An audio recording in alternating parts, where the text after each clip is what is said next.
2 home games, no defeats. Is that progress? Copenhagen, 4-0, glorious. Van de Ven's goal, ridiculous. Simmons, brilliant. It's a shame so many people missed it.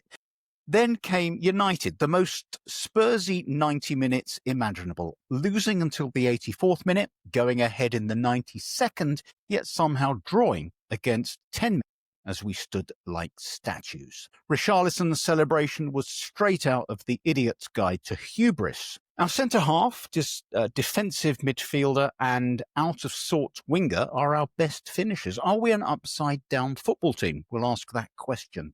Thomas Frank was booed for his substitutions, but he got them right. Or did he? Should he have started with Tell and Odobert? Arsenal loom on the horizon, but it's another pointless international break first, so we can relax for a bit, can't we? Buckle up, Spurs fans. It's Nice One Cyril.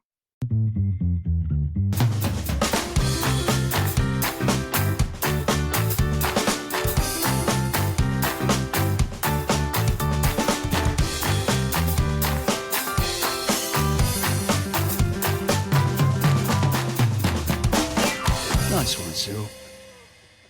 So welcome to Nice One Cyril. With me today we have Spurs doyen Julie Welch. Kevin Acott is here to cast joy and loveliness everywhere. And of course, microbiologist, whatever the fuck that is, Dave Bradshaw. Welcome back, Dave. Lovely to have you back on the show. So let's get cracking, shall we? Julie, Copenhagen. 4-0. That was signs, finally, of life in the attacking department. Did you enjoy the game? Yes, I did. I mean, how could you not enjoy the game? It seems to be an awful long time since Spurs have won 4-0 in a canter, or in the case of Micky van de Ven, an easy sort of jog with which he outpaced everybody chasing him. That goal will just stick in my memory. It was fantastic. The only thing I will say is some people were saying the goal was Son-esque, whereas I would say it was Bale-esque. And maybe there's some about that, but it really reminded me of Gareth Bale storming down the wing against Inter back in the day. And I think that in Micky van de Ven, maybe we have a kind of Bale Mark II, but that's up for debate. Well, we'll talk about the goal in a bit more detail. First, Kev, it was a decent performance, wasn't it? And we had Simmons looking like he's adjusting to the physicality of playing for Spurs, and he looked good. Odobert looked decent. What was your take on the game? Absolutely. I mean, and I came away thinking this is hopefully the start. This is the start of a shift into, the next bit of the Frank era, which is starting to play as a team. And Simmons felt like the key to that, I think. It's funny because I was thinking about the match earlier, and in my head I had 3 of the goals, and I thought, what was the fourth one? Who was the fourth one? It was Micky's one. So somehow, this is what happens, I think, when you get to a certain age. I'd actually blocked that out. And I'd actually said to my daughter there, you will always remember that goal. And I think we will always remember, but even someone far younger than us will always remember that goal. It's going to be one of the magical goals. This is what it's about, isn't it? It's creating those memories, because we have enough crap to put up with. And then suddenly here's this shining jewel in the desert. And it was so gorgeous. And when he picked the ball up and it was right on the edge of our own area, I just muttered to, sort of generally, go on, Micky, all the way. Go on, all the way. But I wasn't being serious. I mean, and I kept saying all the way. And then suddenly he got clear. And the first thought was, well, no one's catching him. It's just whether he can finish. And the finish was that of a forward. It was so composed. He looked up and he fooled the goalkeeper, possibly with his eyes, and slipped it inside the near post. Dave, overall a good performance, but that goal was supernatural. I think that's why Kev didn't remember it. It was like something from another dimension, wasn't it? Absolutely insane. I think it was.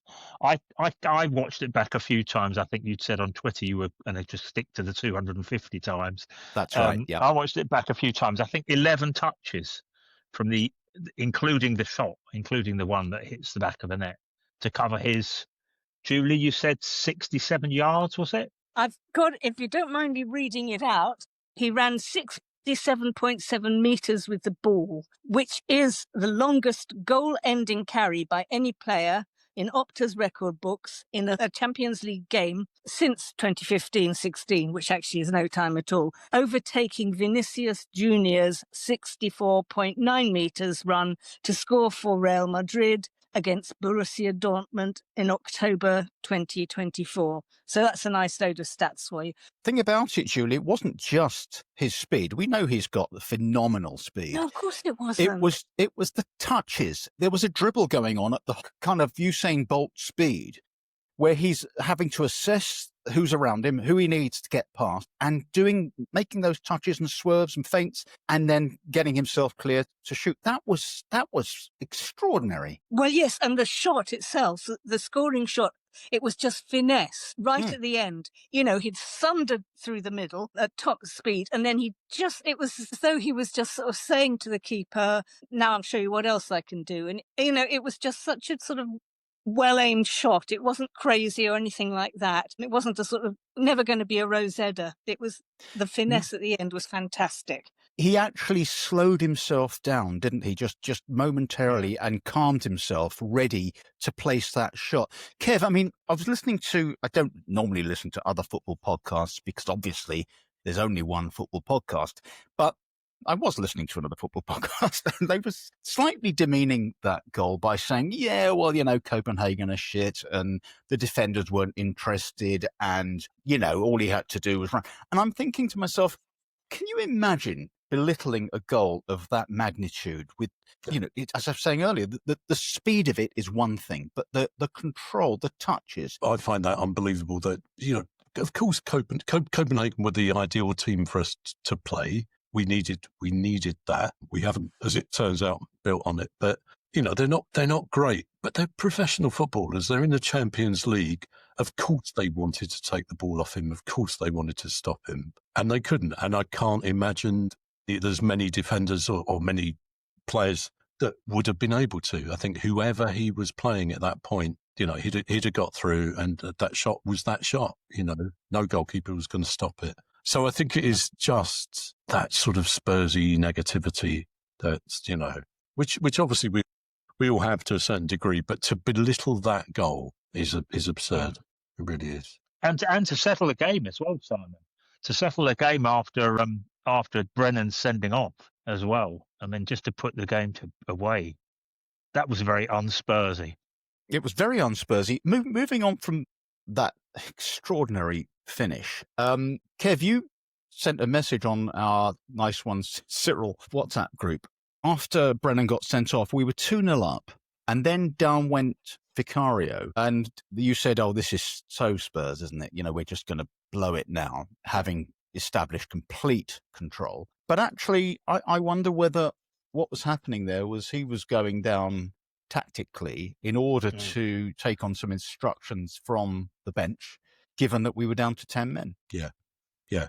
I think that is, I hadn't even considered that at all at the time. You know, I just thought, because I'm quite naive and I think everyone does everything properly by the rules if they play for us. I mean, it's not true of any other club, but if they play for us, then they stick to the rules. Yeah, Darren Fletcher on the TNT commentary said that he got a text message from another manager saying that Vicario, that was definitely completely a tactical move from Vicario. He literally, and he was then, I can't believe I've been taken in by that when he felt he should have spotted it. Yeah. We've, you know, Julie's been giving Vicario quite a lot of stick on the podcast, whereas Kevin and I have obviously been 100% positive about him. But he's had his moment, hasn't he, over the last few games, Julie? He's played well for a start, and he's made some fantastic saves. He actually caught some crosses, didn't he, against Copenhagen? Didn't catch any against Man United, I noted, but well, I don't know. I suppose it was just a bit easier, was it, to catch them against a sort of third-rate Danish team? I'm saying nothing about Copenhagen, nothing negative at all. You know, they were at the top of their game. Denmark's answer to Real Madrid. So whatever Vicario did, you know, it was a masterwork. Wasn't quite so sure about him against United. There were moments when I was thinking, oh, just, you know, give Kinski another chance, because actually I'm not completely sure about Kinski now either. What do we think about Kinski? He had a shaky one, didn't he? Dave, let me ask you about this, because just briefly before we move on to the Man U game. I was looking around me in the stadium against Copenhagen, and loads of empty seats, particularly in the higher tiers. Lots of complaints about ticket pricing and the categorization, that's the word, of the game by the club. That seems to something they seem to be remedying now for the next game. Disappointing, isn't it, really, when you see so many seats empty? It is, although the atmosphere came across, I was watching on TV, and the atmosphere came across really kind of well on that night, I guess, under the lights, and we played well, I guess, throughout. So the atmosphere didn't seem to suffer, but at least that was the impression on TV. But you guys were there. So maybe I always turn my hearing aids off when I go to Spurs, because I don't want to listen to the idiots around me. So I don't know. It could have been the noisiest match of all time. But let's move on to Man U. Kev, I think the general consensus has been we were slightly better than we have been. We didn't lose, and then of course we threw it away. Some good performances though, weren't there? I think Simmons, would you say he looked as though, you know, I said he was certainly coming to terms with the physicality against Copenhagen. I thought he really did that against United. He did. You know, it felt like he was continuing and was developing from the Copenhagen game. I think we've talked about booing before. I don't boo, but I wanted to boo Frank when he took him off. I think that didn't make sense. Partly because we don't have anything else creative in midfield. And they were there. They're not very good, United, are they? And they were there for the taking, really. Turns out that maybe Frank knows more than I do about football. I don't think so, Kev, with all due respect to Thomas. I think you outstrip him in that department. I mean, Julie, we got a message, didn't we, on our WhatsApp group from Lee of this parish. And Lee said when those subs were made, that, well, that's that, isn't it? Because we've got no game changers off the bench. Typically, Tell scored and Odobert was involved in both goals. They really did. I've still got my reservations about Tell, but that was kind of a Gerd Muller goal. You know what I mean? It was receive it, turn, thrash it. I think that Tell is probably going to be a really good player for us. I mean, and I did think so even last season when he came in on loan. I definitely think he's got something. I think he's got a lovely attitude. He really, really wants to be part of this. I think he's going to be terrific. And I think that Odobert is sort of shaping up very nicely as well. And I think Tell and Odobert are, you know, two players to feel very optimistic about. We need something to feel optimistic about, especially with the news about Moani of the fractured jaw, the Sheriff of fractured jaw. Yeah, I just want a little preen here, because I did tip Richy to score yesterday, and a lot of people sort of reminded me that I'm really drugged up at the moment on cocodamol, my dodgy knee, and maybe shouldn't be listened to. But, you know, bless him, he scored, he did that lovely celebration, and why wouldn't you take your shirt off? And I know that some people were very annoyed about it. Some people found it obnoxious and disgusting. Actually, I can see various heads nodding here, but I thought it was brilliant. You know what's not to like? Richy flashing his knockers, fantastic, lovely. I think we've got the title of the episode: Richy flashing his knockers. So let's move on from Richy. Well, actually, I'll tell you what, we'll come back to Richy. I've got reservations, Dave, about two players. I don't know if will you take one of these on, and then perhaps we'll go to Kev about the other, because I know he shares my reservation. So I've got reservation about Sarr. Okay, now Sarr sometimes looks like a complete midfielder. The running, the tackling, he can finish, he can pass pretty well. And sometimes he looks so absolutely ordinary. And I don't think this is about form. It's about, is he really the real deal?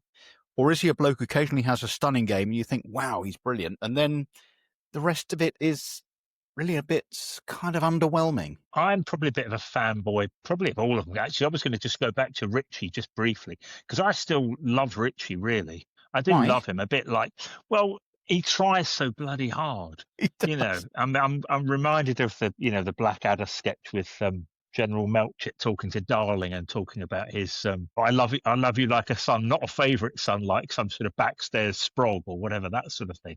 So but Richie, I can't help like him, but I'm really, really keen on. I mean, I'm definitely a proper fanboy of Sarr, and Okay. I think in a midfield that's more on the front foot, I think Sarr will really shine. And I think as Simmons, hopefully, and then we get Maddison and Kulu back and all that kind of stuff. I think if we start to be on the front foot, I think Sarr will flourish, because I think the gaps will open up for him. And I think at the moment he's probably trying to do too many things at once, maybe. Yeah. A I little think bit. that's a good point, actually. It depends how we're playing, doesn't it? Whether as to his relative effectiveness.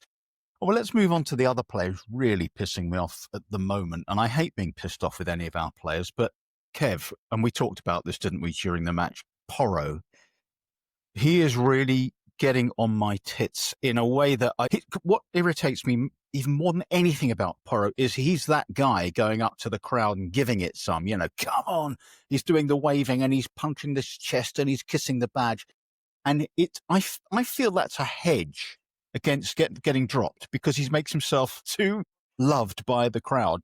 His performance, against United, he did not find a white shirt. He's done some good things in his time with us, but he's never consistently good, I don't think. I think he's iffy at the back, and although he can be good, he's also iffy up front. His crossing can be really poor. His passing generally can be really poor. He feels he's one of the key players. I don't think he is. I think if he were, I don't mean this like it sounds, if he were injured, there's probably 9 or 10 other players I would, be less upset about being injured. If we took him out, Yeah. I didn't put that very nicely, but if we took him out, it wouldn't have a big impact on the team, I don't think. It's interesting you say that, because he went down, didn't he, in the second half, and I suddenly got hopeful, and that's not the way I want to feel. Maybe he's going off. Maybe we can shift Spence over there, and Julie. This is a thing that I've been going on about a bit. I think Udogie is much better than Spence at left back for lots of reasons, not least because he can go outside and he's an effective winger, auxiliary winger, and he defends pretty well. He's a monster. He's fast. I think Spence is much better than Porro at right back because he's fast.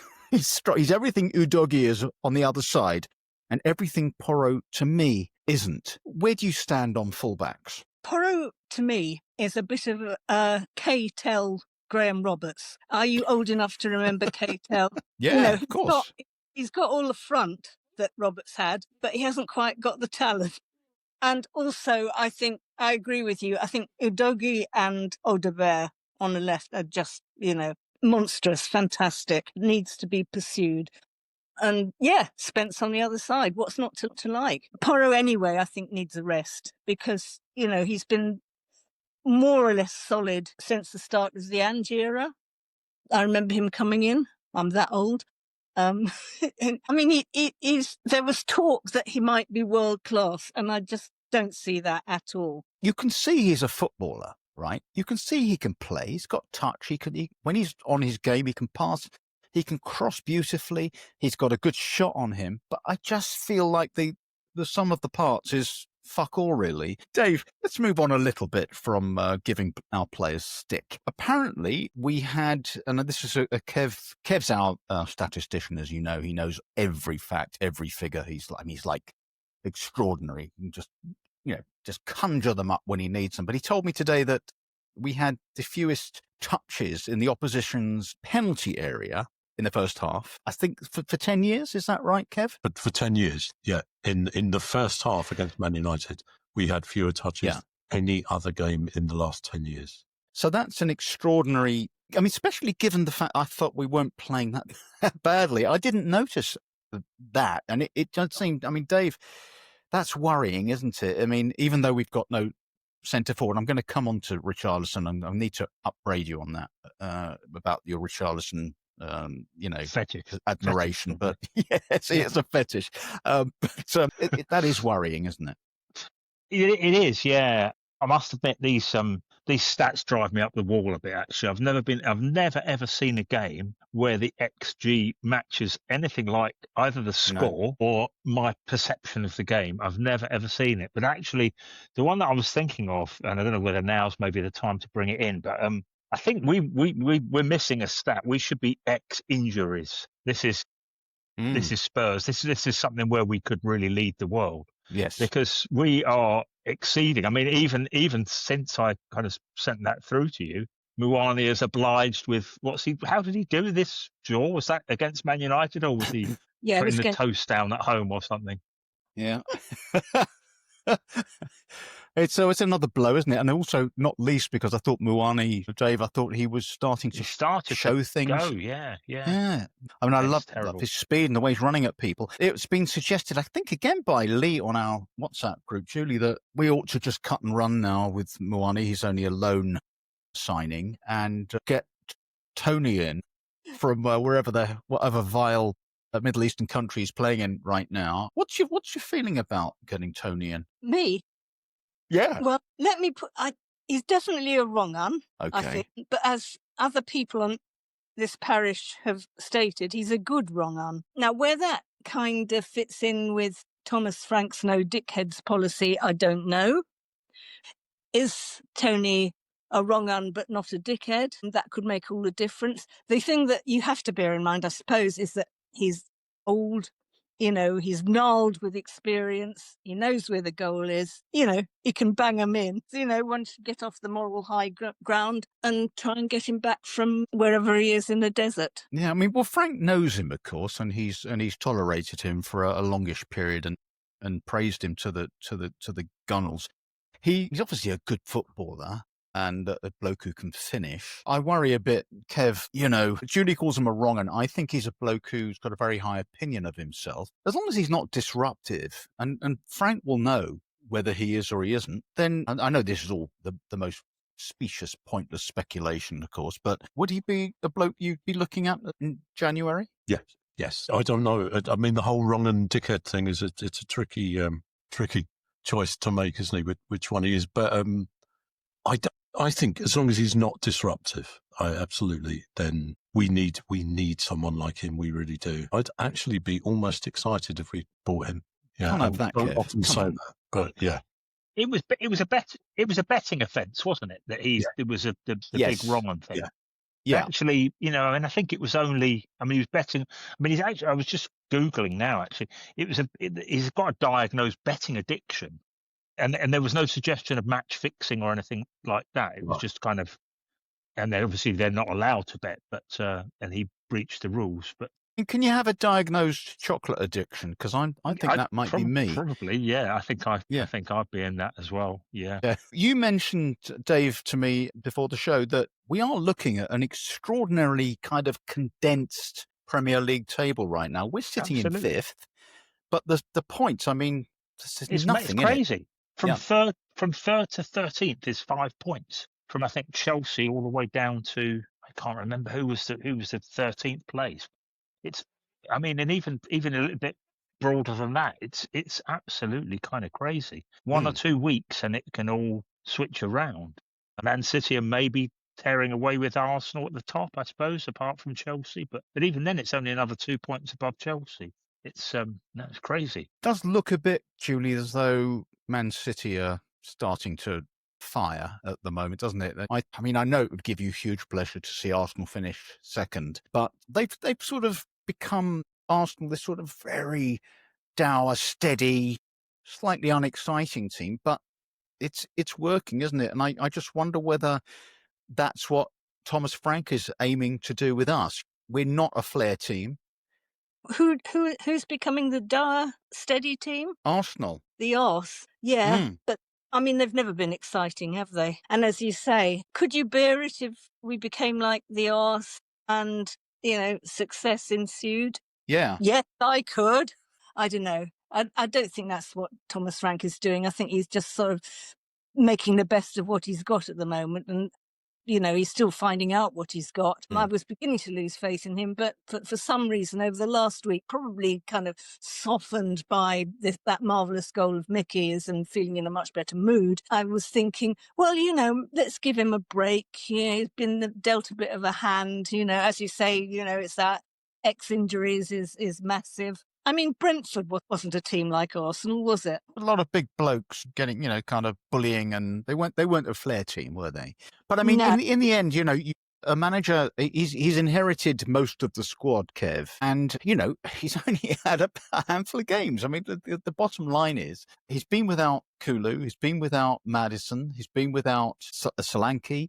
Now going to out without Moani. And so to a large extent, he's got to make sure we don't get rolled over. And we haven't really been rolled over. We just don't look very thrilling right now. And I don't think that's entirely down to his tactical decisions. But, we vacillate, don't we, because we're fickle. And we say Thomas Frank out and then the next minute Frank in. Where are you right now on what he's up to? I mean, definitely Frank in still. I think it's madness to even consider him going at the moment. But I think like we've said before, he's made some mistakes, and it was interesting that his substitutions against United sort of undid his mistake in the original way he set the team out. And so there's an example there of him doing something wrong and then putting it right, I think. But I find the sort of the dourness and the lack of creativity, even allowing for all those injuries, I find it hard to watch sometimes. And I find struggling against pretty mediocre teams. Chelsea, they've got some decent players, but they're not great. Man United most certainly aren't great. And to struggle against teams like that, that's what I find difficult. I think if we were hammered by City or a Liverpool from last year or a Chelsea from 4 or 5 years ago, I'd sort of be all right with that. You sort of think, because we would be doing something positive and creative, and we were just getting beaten by a better team. And at the moment, we should have beaten United. We should have certainly played far better against Chelsea. And yes, it's right about the injuries, but I think we can still do more. I think we can be more energetic, more creative. And that's about setting the team out right in the first place, I think. The one that struck me as well is when Romero's playing, a lot goes through him, actually. He's kind of like, we've fallen back, so to speak, on him as this quarterback kind of thing, or whatever it's meant to be, where he's trying to find a little, the kind of line-breaking pass, I think they call it, don't they, nowadays? Mm-hmm. Used to just be a pass, but anyway, that kind of pass. You mentioned Romero there. He was getting some stick. I don't know whether it was from the esteemed football brain of Jamie O'Hara or even more esteemed football brain of Jason Cundy. Someone was giving him stick and saying that his performance against United was poor, gave the ball away a few times, which he certainly did, and that he dallies on the ball, which I've talked about, and that, for one of the goals, he didn't even bother, sort of jogging back. I don't know with Romero. He's another one of those players, Julie, isn't he? That we know he's uber gifted and he's hard and he's quick and he's got all the qualities to be the best centre-back in the world, probably. Yet sometimes he's kind of worryingly fallible. I think he had 1.5 eyes on going back to Argentina to play for his national team. That's been on his mind for the last couple of weeks. Don't think his heart has been quite in it. I don't think he's really been concentrating. He's not the... But he's the captain. He's the captain. I know. I mean, I'm not sticking up for him. But it was just an observation that he just didn't seem to be on the case the way he can be. Maybe that's why Porro works so hard to compensate, as the ersatz captain, something like that. I don't know. I haven't been very impressed with Romero the last 2-3 weeks. No. This is the thing I was just saying a little earlier, as I alluded to this, we are the ex-injuries team. Talking about who started the match and who came on to rescue the match. Why didn't they start? Well, we're all clever after the event. I wonder whether Udogie isn't quite fit enough, or considered fit enough. He must know what the data looks like, and therefore he couldn't start him because he started against Copenhagen. Well, also there was the sort of being held at gunpoint thing, wasn't there? Exactly. So he might well have been a bit shaken up. And so, but, it was so marked, wasn't it? Although I thought Simmons was tremendous, when he went off, no one was very happy in the stadium for sure. Yet Odobert came on and really did change the game and tell as well. So maybe Frank absolutely got it right, because if they'd started and Udogie had started as well, maybe we would have struggled to contain United earlier on. Yeah, absolutely. Udogie, I mean, that was a terrible incident, wasn't it, in Barnet, actually, up where my dad lives up that way. Yeah, awful business. Seems, I mean, that would really shake him up. He was with a relative as well. But no, he's lovely. He's a lovely player, isn't he, Udogie? I don't have anything bad to say about him at all, actually. We're talking of, again, players such a good player. Yeah. Incidentally, when he was injured, he walked into the ground as I was walking into the ground for, I can't think which match it was earlier this season, and all the fans spotted him, and I just thought, he is fucking huge, and he's a mountain of a man. Yet he's quick and he's delicate with his feet, and Christ, I wouldn't want to run into him. Look, Kev, moving on from specifics of our football team, people who sit near us. Now, a little while ago, you were telling us about somebody who was a persistent pain in the arse nearby and seemed to have disappeared. But am I right in thinking he's come back? Well, yeah, either him or someone very like him. And this was a few years ago at the old White Hart Lane. Bloke behind us who would be just stuck. That's one of the problems, isn't it, with a season ticket? You're stuck with the people behind you. And the only thing he ever said was options. Give him options. He needs options. And he would shout this constantly, whether there were any options or whether whoever had the ball needed options. It just drove me mad. And then we moved to Wembley, and then I heard him quite near us, and it was definitely the same bloke. And I thought, oh God, he's just following me now. It's just bugging me. And then everything's been fine for a couple of years back at the new stadium, and now there's a bloke right behind me, and that's all he was shouting. And I don't know whether it's the same. It can't be the same man. But then I was thinking, the thing is, he's right. He's absolutely right, because our players are not giving the man on the ball options at all. So I think I'm going to become another options man. I've decided next home match, I'm going to start shouting. It's been a slow dawning for you, Kev, but options man, turns out he's got it all sewn up. I used to have a guy back in the good old days, and I'm sure all of you will remember the guy who always used to say, "Get rid of it." It didn't matter who was on the ball. It could be Martin Peters. It could be Chivers. It could be a really skillful, creative footballer. And he'd just say, get rid of it. There are a lot of intellectual giants who sit among us over the years. If Kev's going to become the options man, then I must say that I'm going to become the get rid of it man, because I feel like that a lot of the time when they're dinking around with the ball at the back. And I'm like, get rid of it. And it doesn't matter who it is. It's just like, put it in Rose Egg, because they're not going to score from there. And so, yeah, I can sympathise with this. We're all one step away from these kind of terrible traps. We are. Well, of course, the thing is that, the idea of playing out has become de rigueur, hasn't it? Everyone's got to play out. And whenever we play out, we end up giving away a corner, a goal, getting ourselves under desperate pressure. And so, I'm the guy who, but I never shout it out. I just go, just lump it up there. Or, the other one, Julie, put it in the mixer. I remember that so well. It was lovely. Yeah.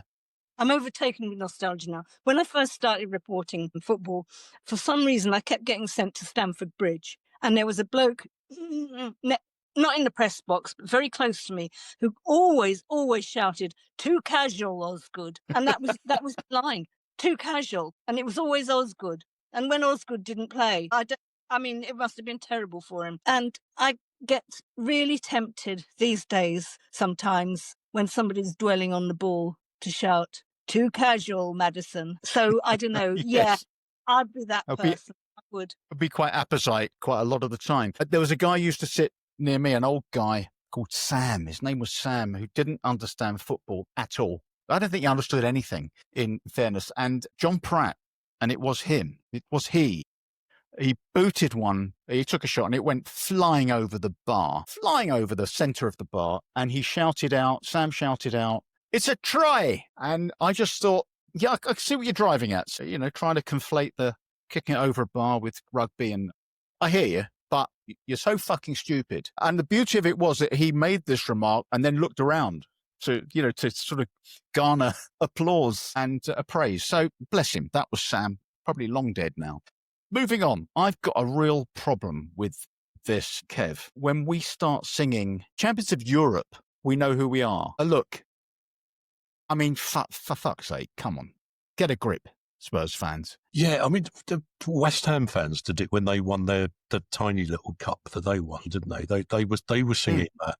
And I always hoped that it was sort of ironic and, we're having a bit of a laugh. And that's what I'm hoping our fans are doing with this one. I sort of understood it against United because we wanted to mock them for the final and stuff. But yeah, it's because we're not, are we? We're not champions of Europe. And you're right. It's no, I don't like it. As you say, it just makes us look a bit stupid and desperate. But I get, we've waited 17 years for something to sing about. So I guess it has I can see it's where its origins lie. Dave, I don't know if you're into chanting and songs and stuff. Are there any that get on your nerves? No, not too much, but I definitely agree with you about that one. I think, that should be put to bed and stop it, as they say. I mean, after the Man United game, roll it out for them for a season or two to rub their noses in it. That's obviously appropriate, but after that, it has to go. Surely, it has to go. Embarrassing. It is embarrassing. Julie, let's move on a little bit now because we've got the international break, and I know we're all excited about that. I think England are playing somebody on Thursday and then somebody else after that. So we were all quite tuned in to that and focused, or maybe it's Friday they're playing. Anyway, whenever they're playing, they are playing. We've got Jed, haven't we? Got Jed Spence doing his thing in the England squad, and of course Jordan Henderson, which always fills me with joy. Tremendous player. But after the international break, we have, I know this is a fair way off and we'll talk about it in more detail next week, but we've got Arsenal, who finally stumbled against Sunderland the other day. I think they're on the slide and I think we're on the up. What's your feeling? I wouldn't say that Arsenal are on the slide quite, but I do have this feeling that we're going to beat them. I don't know where that feeling's come from. I'm, just, as I say, I'm drugged. It's the drugs, isn't it? Yeah. The drug. But I think, what if we weren't so kind of craven about playing Arsenal? What if we did have a bit of optimism, especially, we've got no strikers. But there's half a chance, isn't there, that there's half a chance that Solanke will be back? Yeah. I don't know. I just got a funny feeling that it's not over till it's over, as they say. I don't know how relevant that is at all. But I get so fed up with myself, actually, kind of being frightened because we're about to play Arsenal. I mean, Arsenal, what are they really? They're just a boring load of people who nicked our territory. Their manager is absolutely bonkers and a nauseating, obnoxious person to boot, and he's got a stupid haircut. It's a shame that Declan Rice plays for them because he's lovely. But apart from that, it's going to ruin that whole weekend. It's going to ruin that whole weekend. 16:30 on the Sunday. Oof. I think I'm just going to immerse myself in a vat of wine from Friday evening until sundown on Sunday and beyond. It's going to be there's going to be a lot of wine that weekend. It was a shame that Sunderland did so well against them because now it's going to be embarrassing if we fuck up, isn't it? Because Sunderland, newly promoted Sunderland, held them to a draw. So who are we? What are we if we can't do better than that. That's Well, what on the upside, I'm on the upside, Kevin. It's away. Not very far away, but it's away. Yes. I mean, I don't know. I'm sort of partly with Julie on this, but I just don't want to say it. That, I don't want to predict that we're going to, that we might well beat them, because that would be such a stupid thing to say. I think they're not a great team. If they win it this year, they'll be the best of a bad lot, really. At our very best, and their average dull Arsenal like. But I don't know what I'm saying anymore. I don't know what I'm saying because I've just got excited. Just got excited about the possibility of beating Arsenal and making up that time that we lost 5-0 at home and Liam Brady scored, and I've never forgiven them for that. I was 14 years or something. You have. I've said this before. You're kind of you're the unexpected optimist of our crew, because you genuinely think we're going to beat Arsenal, whereas I think not a chance. And then if we do, it's great. Then everything. My whole life changes. Come on, I'm not going to forecast that. But Dave, it's a toughie, isn't it? But it does kind of refers to your point that you made earlier about the tightness of the league. Is it the case, do you think, that there just aren't, and I'm including Arsenal in this, there just aren't any really good teams at the moment showing up? I mean, Liverpool sliding, City maybe back in the hunt again. Absolutely. And like, please God, if we could beat them, then that the whole league's then really wide open again, isn't it? It might be a game to give Kinski a go. Under the high ball, Julie's man Declan is going to be spinning the ball onto the sort of each post, every corner and every free kick, isn't he? And that fills me with dread, really. Well, we need a performance like, God, I can't remember who it was against now. Kev, help me out here. When Danso made 18 clearances, who was that against? Gone out my head. Yeah, it's gone out of my head too. Yeah. But we need that kind of performance where everything that gets flung into our box just gets headed away. And, it's not impossible, is it? We talk about Kinski, but I mean, realistically, Vicario's going to play. And you do worry a little bit that, that old bullying thing, Arsenal are probably the arch bulliers, and that he's going to come under intense pressure. Exactly that. But you never know. And as you say, Solanke fit again. Well, but we've been promised that for a little while, haven't we, sir? Yes, yeah. I mean, to me, this is one for, putting out our absolutely best team, get Doggy in at left back, for crying out loud, get Odebear playing out on the left because he seems to have found his feet. Julie, you might know this ex-injury stat. Is Bergvall going to be fit and available for selection for that match? I don't recall seeing his name in the about to come back list, but surely, I mean, he didn't get much of a knock, did he? It was concussion, wasn't he? So he should be fit to face Arsenal. Don't they grade the level of concussion, Kevin, and then depending on that, that determines how long you're going to be out?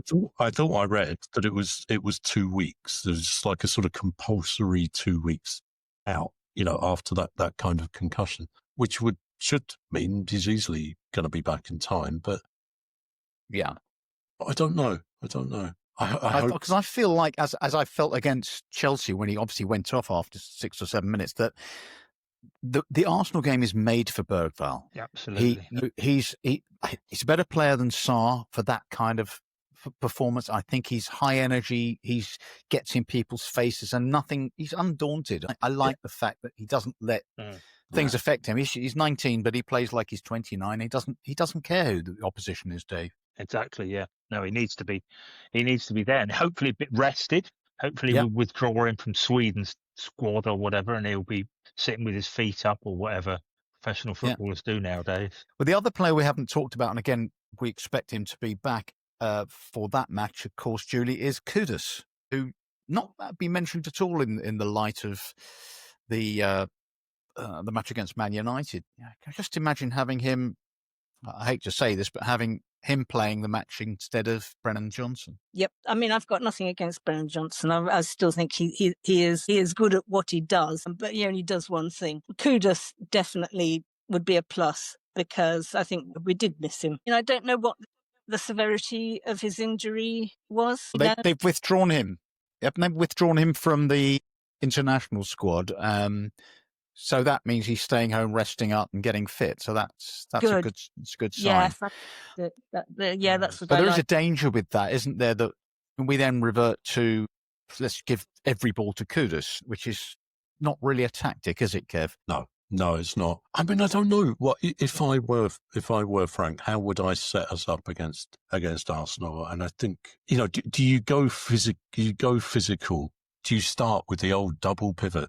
And do you just try and shut them down, or do you really go for it and just attack? And I think my temptation would be to attack, not in a completely mad way, but I think to really put the pressure on them. I'm not sure many teams do that because I think they back off because they're frightened because it's Arsenal and they've got one or two okay players. But I think the only way to win is to really set out to win, not to try and scrape a draw. Yep. I couldn't agree more. I think you've got to take it to teams, and I think we're capable of it. We've got some pace, we've got some power, some strength, and I think if Solanke's back, that changes the dynamic completely. Everything changes for us. Anyway, we'll worry about that next week. We'll put some more thought into that and see if we can come up with some firm predictions. So we're at the end. Has anyone got any other business? Anything else they want to raise before we say goodbye? I just wanted to say that what we thought was the winning goal against United, that's the most excited I've felt for a long time watching us since the final, I think. And it was almost my immediate thought was this will take us into the Arsenal game in really good stead psychologically, being beaten United, and I'm hoping that actually that hasn't just wrecked, the sort of motivation of the players and their confidence that draw. But yeah, I think it's such a shame for so many reasons that we didn't win that, but we didn't lose it. I know what you mean, because it felt like a defining moment. We've come from nowhere and we've shown the grit and determination. We've come back, and that's going to set us on the right track for the rest of the season. Then, of course, we Spurs it up. Julie, you had something else to add? I hesitate to talk about it because I don't want to prejudice things. But have you noticed that Eze hasn't exactly set the house on fire, has he, since he joined the other lot down the road? You see, you've now absolutely made it a cast iron certainty that he's going to score against us, right? That's what's going to happen. See what you did? Yeah. What a mess you've made of that. I'm 2 going to edit that out. I'm editing that out because And actually, the alternative is Simmons scores his first goal for Spurs. Whatever. Yes, I whatever like it that be. version better. Simmons, that's Eze or Simmons. Okay, well, that's the little play within a play that we'll be keeping our eyes peeled for. We'll talk about Arsenal and loads of other things next week. My thanks go to Kevin Acott, Julie Welch, and, of course, Dave Bradshaw. We'll have Dave back in a few weeks' time. I'm Simon Lipson. Don't forget to give us a follow on X. We are at Nice One Cyril Pod, and we've got a Facebook page, Instagram, all that malarkey. So get involved. And if you want to listen to this and never miss it ever again, or why not subscribe over on Spotify, Apple Podcast, all the rest of them. We'll be back next week. Thanks for joining us. Bye-bye.